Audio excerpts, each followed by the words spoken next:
नमस्कार मित्रांनो, मी अण्णासाहेब धाकतुडे आणि आपण पाहत आहात राजर्षी न्यूज. महिला आरक्षण विधेयकावर बीएसपी सुप्रीमो आदरणीय बहनकुमारी मायावतीजी यांनी मोठे विधान केले आहे. त्यांच्या या वक्तव्यामुळे राजकीय वर्तुळात नव्या चर्चेला सुरुवात झाली आहे. वर्गों के मसीहा परम पूज्य बाबा साहब डॉक्टर भीमराव अंबेडकर की जयंती थी, जिसे पूरे देश में बीएसपी के लोगों ने अपने परिवार सहित बड़े धूमधाम से मनाया है। खासकर यूपी की राजधानी लखनऊ में तो कल इनकी जयंती पर पूर्व की तरह ही इस बार भी इनके लाखों लाखों अपार अनुयायियों ने यहाँ लखनऊ में मेरी रही सरकार द्वारा निर्मित किए गए डॉक्टर भीमराव अंबेडकर सामाजिक परिवर्तन स्थल पर पहुंचकर इसे अपने श्रद्धा के मेले के रूप में मनाया है तथा इस विशाल व ऐतिहासिक स्थल पर लगी इनकी बड़ी प्रतिमा पर, अति विशाल प्रतिमा पर अपने श्रद्धा सुमन भी अर्पित किए हैं। इन सभी के बीएसपी बहुत बहुत आभारी हैं। इसके साथ ही इनकी सुविधा को विशेष ध्यान में रखकर कल मैंने इनकी जयंती पर पार्टी के वरिष्ठ पदाधिकारियों व कार्यकर्ताओं आदि के साथ अपने निवास स्थान पर ही इनकी प्रतिमा पर अपने श्रद्धा सुमन अर्पित किए हैं और इस मौके पर प्रेस नोट आदि के जरिए भी इनकी त्याग, तपस्या, संघर्ष व कार्यों आदि के बारे में भी अपनी श्रद्धा व भावनाएं व्यक्त की हैं, जिनकी सोच व मूवमेंट को आगे बढ़ाने के लिए बीएसपी के जन्मदाता एवं संस्थापक मान्यवर श्री कांशीराम जी ने अपनी पूरी जिंदगी समर्पित की है, जिनसे प्रेरित होकर अब मेरी देखरेख में इसे आगे बढ़ाया जा रहा है। हालांकि इनके इस कारवां को पीछे ढकेलने के लिए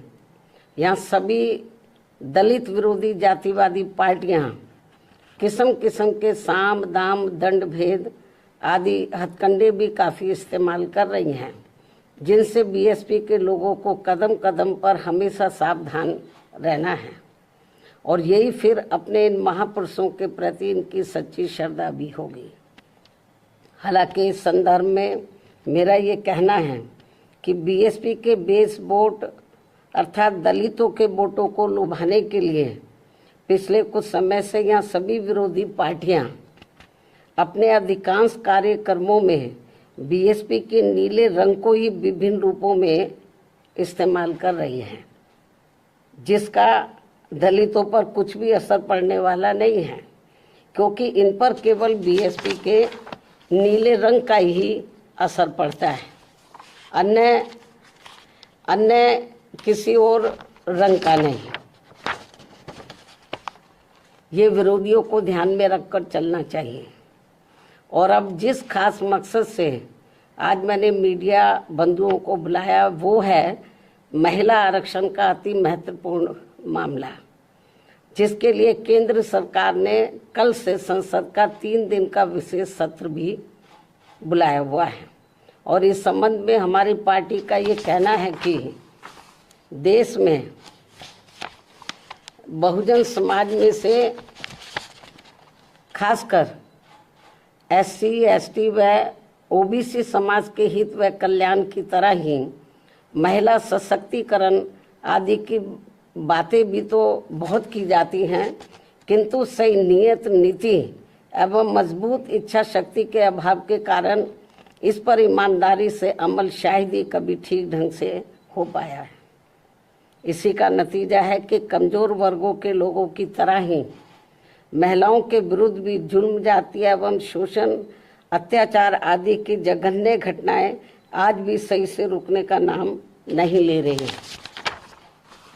और इसलिए हमारी पार्टी बीएसपी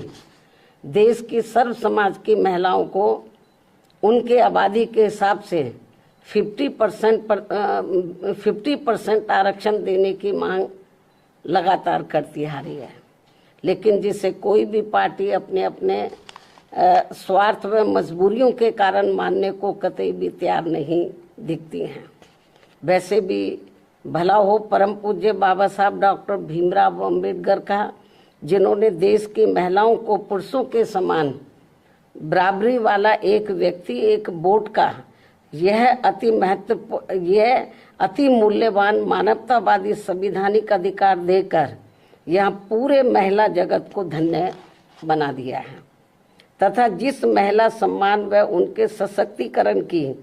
जो जबरदस्त बुनियाद इन्होंने यहाँ देश में डाली है, उसके लिए देश हमेशा उनका कृतज्ञ रहेगा। और अब ऐसे में देश की संसद, लोकसभा में व राज्यों की विधानसभाओं में महिलाओं को 33% आरक्षण देने की प्रक्रिया को काफी लंबे इंतजार के बाद ही सही व अन्य इसे आगे बढ़ाने की अब इसे आगे बढ़ाने की कार्रवाई का हमारी पार्टी स्वागत करती है। हालांकि बहुत डिले है, फिर भी हमारी पार्टी इसका, चाहे वो डिले भी हो गया, फिर भी इसका वेलकम करती है, स्वागत करती है। वास्तव में महिला आरक्षण की असली हकदार शोषित व उपेक्षित वर्गों में भी खासकर सामाजिक, राजनीतिक एवं आर्थिक रूप से लगातार पछाड़े जा रहे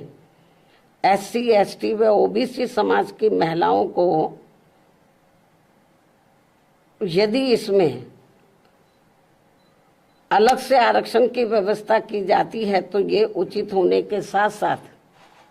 जो नहीं की गई है तो ये उचित होने के साथ साथ BSP के अनवरत संघर्षों के बाद OBC समाज को मंडल आयोग की सिफारिशों के अनुसार 27% आरक्षण के लागू होने की तरह ऐतिहासिक भी जरूर होता, लेकिन ऐसा नहीं होने से इन वर्गों की महिलाओं को महिला आरक्षण का पूरा लाभ क्या मिल पाएगा, इसमें लोगों को काफ़ी संदेह है, तथा महिला आरक्षण के वास्तविक उद्देश्य को काफ़ी हद तक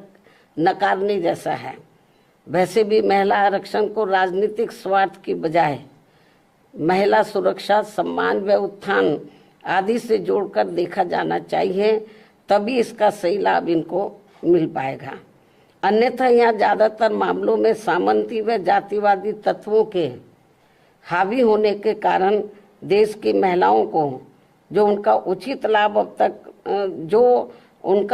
लाभ अब तक नहीं मिल पाया है, वैसे ही आगे भी पूरे तौर पर नहीं मिल पाएगा। जबकि परम पूज्य बाबा साहब डॉक्टर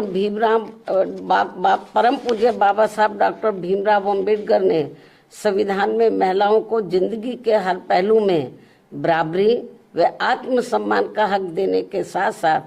हिंदू कोड बिल लाकर भी इन्हें जबरदस्त कानूनी अधिकार भी देना चाहा था, जिसे तब केंद्र की रही कांग्रेसी सरकार ने अपने संकीर्ण जातिवाद के प्रभाव में आकर वादा खिलाफी करते हुए नहीं माना और बाद में इसको आत्मा विहीन करके इसे टुकड़ों टुकड़ों में पास किया गया।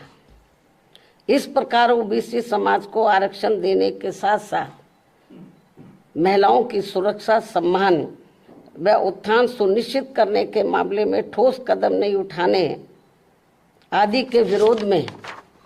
बाबा साहब डॉक्टर भीमराव अंबेडकर को देश के प्रथम कानून मंत्री पद से इस्तीफा भी देना पड़ा था। इतना ही नहीं बल्कि इससे पूर्व घोर उपेक्षा की शिकार भारतीय महिलाओं में शिक्षा की अमर ज्योति की अलख जगाने के मामले में महात्मा ज्योतिबा फूले व उनकी पत्नी सावित्रीबाई फूले के ऐतिहासिक योगदान व जबरदस्त कुर्बानियों को भला कौन भुला सकता है। उन्होंने अनेकों प्रकार की जातिवादी उत्पीड़न एवं प्रताड़ना झेलते हुए अपनी पत्नी वे आसपास की महिलाओं को शिक्षा के अलंकार से सम्मानित व नारी शक्ति को प्रोत्साहित किया, बल्कि हर दुख और अपमान झेलकर भी स्कूल स्थापित करके इस क्रम को अभूतपूर्व तरीके से आगे बढ़ाकर हमेशा हमेशा के लिए सामाजिक परिवर्तन के पिता में बनकर अमर हो गए। इसके साथ ही अब जबकि महिलाओं को देश की संसद, लोकसभा में व राज्यों की विधानसभाओं में आरक्षण की बात आगे बढ़ रही है, तो इसमें किसी भी प्रकार की अड़चन पैदा करना उचित नहीं होगा। इस मामले में खासकर कांग्रेस पार्टी को महिला आरक्षण में SC, ST व OBC महिलाओं को अलग से आरक्षण देने की बात इन्हें अब क्यों याद आ रही है, जबकि इन्होंने इससे पहले अपनी सरकार में इस विशेष मुद्दे की घोर अनदेखी की थी और BSP की इस मांग को भी अन्य और मामलों की तरह जातिवादी द्वेष आदि के कारण अनसुना कर दिया था। ऐसे में कुल मिलाकर BSP का संक्षेप में यही कहना है कि देश में महिलाओं की लगातार हो रही दयनीय स्थिति को देखते हुए बेहतर यही है कि महिला आरक्षण को संकीर्ण दलगत राजनीति से दूर रखते हुए इसको जल्द से जल्द लागू किया जाए, ताकि कुछ ना सही ये थोड़ा ही बेहतर होगा, थोड़ा कुछ तो मिले इनको। साथ ही महिलाओं की सुरक्षा, सम्मान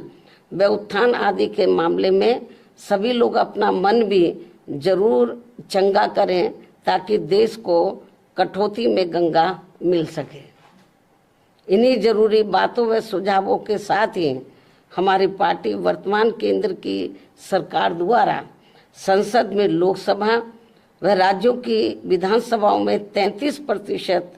दिए जाने वाले आरक्षण के फैसले का स्वागत करती है। हालांकि हमारी पार्टी तो शुरू से इसकी पक्षधर थी कि इनको 50% मिलना चाहिए। चलो थोड़ा घना इनको मिल रहा 33%, इसका भी हमारी पार्टी वेलकम करती है। धन्यवाद। बहन मायावतीजी यांनी सांगितले की बहुजन समाज पक्षाची भूमिका सुरुवातीपासूनच महिलांना 50% आरक्षण देण्याची राहिली आहे, मात्र सध्या जे 33% आरक्षण दिलं जात आहे ते लवकरात लवकर लागू करण्यात यावं अशी त्यांनी पुनश्च मागणी केली आहे। यासोबतच त्यांनी आणखी एक महत्त्वाची मागणी मांडली। महिला आरक्षणाचे अनुसूचित जाती SC, अनुसूचित जमाती ST आणि OBC महिलांसाठी स्वतंत्र आरक्षण देण्यास यावे असे त्यांनी स्पष्टपणे सांगितले आहे। मायावती यांच्या वक्तव्यामुळे महिला आरक्षणाचा मुद्दा पुन्हा एकदा चर्चेत आला आहे। प्रतिनिधित्वाबाबत त्यांनी उपस्थित केलेला मुद्दा हा महत्त्वाचा मानला जात आहे। महिला आरक्षणाबाबत तुमचं मत काय आहे? 50% आरक्षण असावं का आणि SC, ST, OBC महिलांसाठी वेगळं आरक्षण असावं का? तुमचं मत कमेंटमध्ये नक्की सांगा। धन्यवाद। जय भीम, जय भारत।